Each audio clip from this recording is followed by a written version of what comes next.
এই স্মার্ট পর্দা করি আমরা। স্মার্ট পর্দার ভিতরে ঢুকে আমাদের মা বোনরা এখন নিজেরা ধ্বংস হয়ে গেছে এবং দাজ্জালের অনুসারী হয়ে গেছে।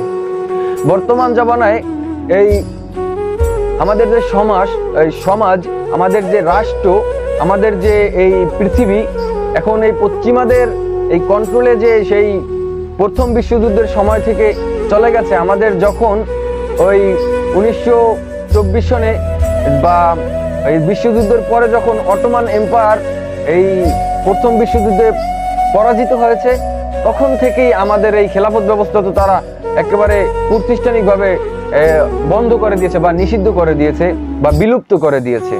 সেই থেকে ইসলামের একটা কালো অধ্যায় শুরু হয়েছে। আর সেই থেকেই এই যে পশ্চিমারা এই পৃথিবী শাসন শুরু করেছে, সেইভাবেই আমরা ইহুদি খ্রিস্টানদের রীতিনীতিগুলোকে ওয়েস্টার্ন কালচার আমরা আমাদের জীবনের মধ্যে, আমাদের কর্মক্ষেত্রে, আমাদের বাস্তব এবং ওই কল্পনার জগতে আমরা গেঁথে নিয়েছি। ধীরে ধীরে আমরা ওই পশ্চিমা সভ্যতার মধ্যে নিজেদেরকে নিয়ে যাচ্ছি সামান্য সামান্য করে। তো ক্ষুদ্র ক্ষুদ্র বিষয়গুলো নিতে নিতে আমাদের জীবনটা একেবারে জাহান্নামের টুকরায় কিন্তু চলে যাবে। জাহান্নামের একটা তলদেশে আমরা কিন্তু নিজেদেরকে নিয়ে যেতে প্রস্তুত হয়ে সেরকমের তৈরি করে আমরা কিন্তু ফেলেছি।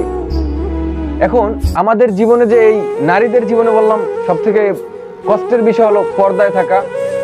এখন নারীরা স্বাধীনতা চাচ্ছে। কিসের স্বাধীনতা?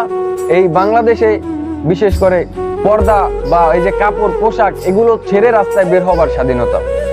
এখন তারা এই রাস্তায় বের হবে, যদি পর্দা না করে তাহলে তাদের কষ্ট হবে না।